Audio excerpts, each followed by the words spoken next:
Hey guys, I'm laughing for a couple reasons. One is that, oops, weird.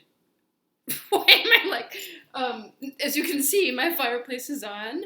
And I was laughing because I want to build up to the point where I can actually be like, as if I don't notice you. Like, oh, sorry, it's just a fireplace chat with Bodega Lady. I'm obviously not there yet, but this is the first time I think I've had the fireplace on, so I'm kind of mesmerized by it, which is good. And I'm also laughing because I'm like, I finally think I have my lighting set up. You can actually see me, which is good. The other night I was doing the Zoom yoga, or I feel like I'm zooming all over the place. Yoga, whatever. The open mic, and so with that, because there's a lot of people, it's like it looks like Hollywood squares. You're just seeing these little squares, and so I'm noticing that all these people, I can see them, and I can just see like a little black shadow for me. So I was kind of like, hey, you guys, uh, can you see me? Do I need to turn? I was like fiddling with my light. They're like, yeah. No, we can see it. It's actually worse with the light on. And I'm like, no, it's not. You can't even see me. So you gotta be your own lighting technician, let me tell you. But I kind of now it's my fifth video. I think I've got it. I've got light. I've seen the light. Oh man. Oh shoot. I gotta turn on my little timer here. Timer. Because I'm excited. I'm going to be talking about some customers who are local, obviously they're local, but they are also the business owners or employees. So there's three segments that I want to talk about. And under the umbrella that they showed me different forms of community within my neighborhood. Because as I mentioned before, this neighborhood in Portland where I live is very diverse, more than any place I'd ever, even Brooklyn, New York, where I used to live. I hold it up to, it's even more of a melting pot than New York. And so these three segments really show that. I think I have to turn this off. Sorry, hold on. Oh, all right, hang on. Okay. Oops, never mind. We got it. All right, we're set. I got all confused. I got confused. Alrighty, moving on. Three segments of my customer base. I keep calling them characters. They're characters and customers and characters. And so last we left off, I had introduced you to Jesus, who was the phone, the Metro PCS guy next door who had my back. He told me that the first night, so I already had Jesus on my side.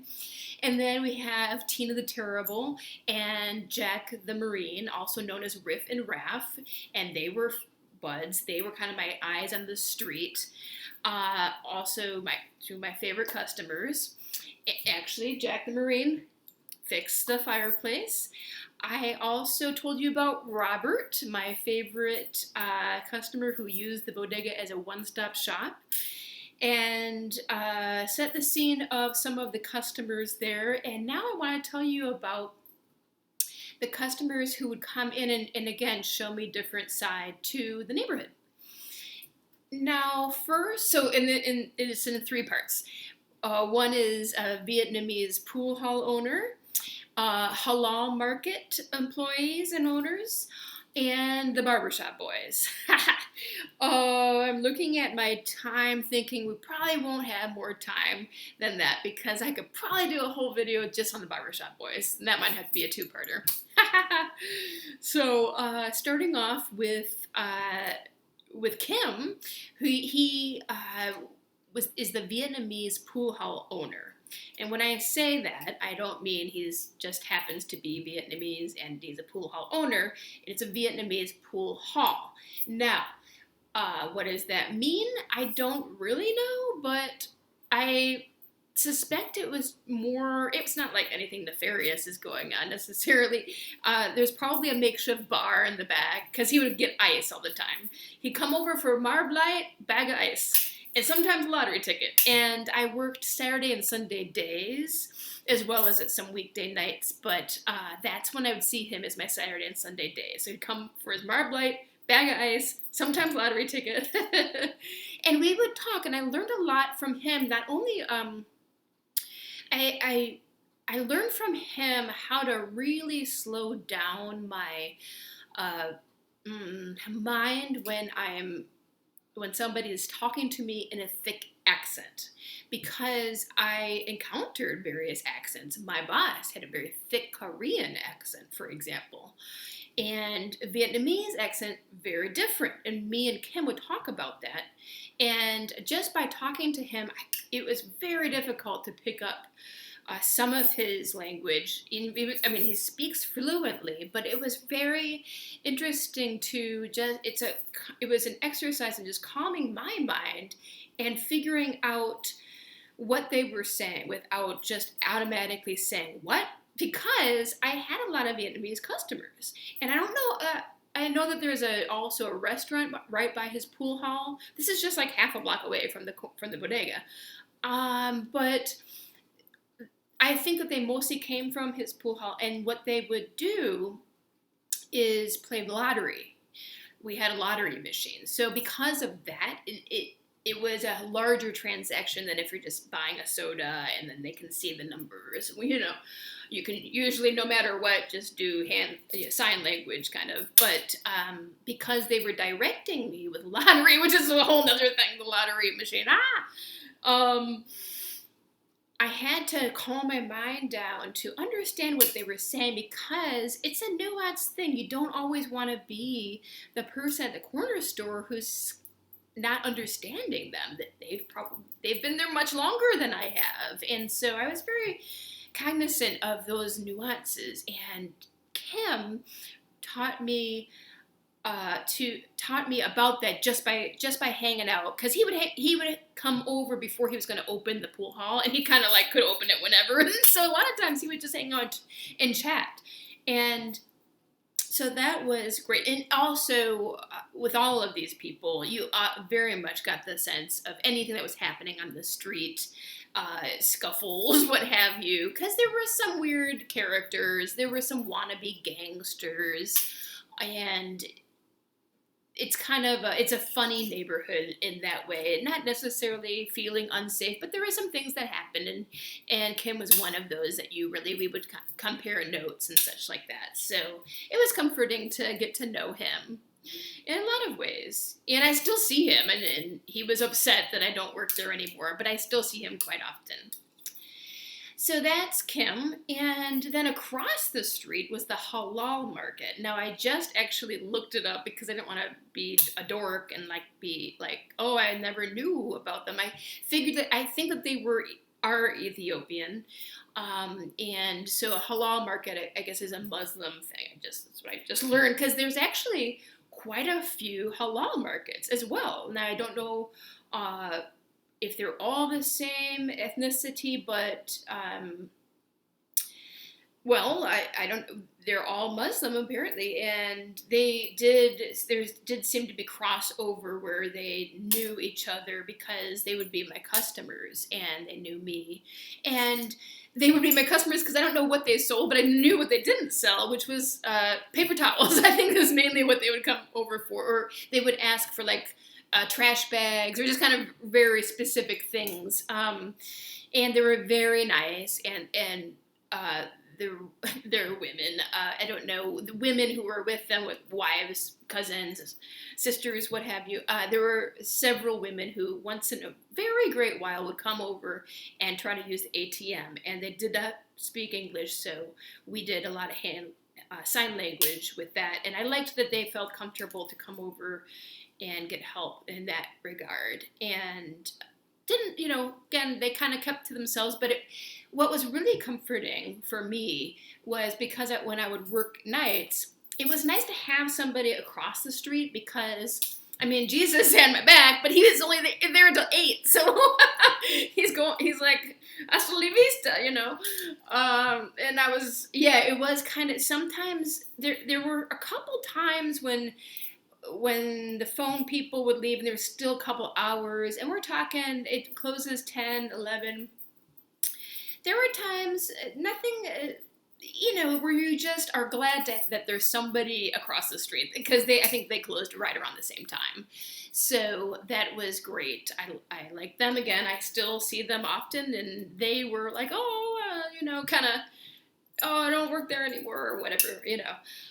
But yeah, I still see them, so that's cool. It's like, it's expanded my neighborhood venturings too. I'm like, hey, being the bodega lady is a lifetime thing.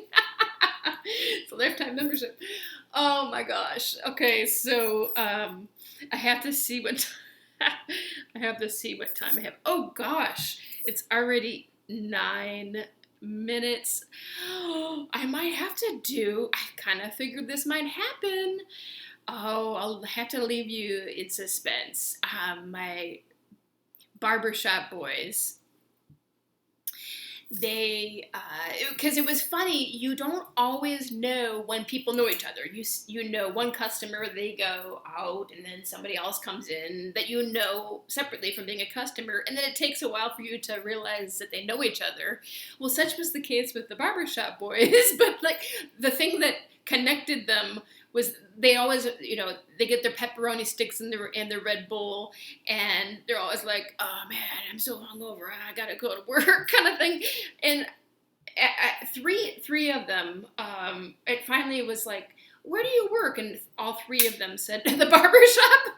It's a community barbershop, African American, Latino, Caucasian not as much though. It's really more of a community, and I don't know, just hangout. I mean, they're not always getting their haircut when they're there, So they're really cool. And to this day, Miguel, he literally took me aside when I had gone to Ohio for 2 weeks in the fall, and because I see them all the time. Hey guys, and I was his little homie. I'll tell you about it in the next video. It's pretty classic. But he pulled me aside and he's like, hey, I haven't seen you in a while.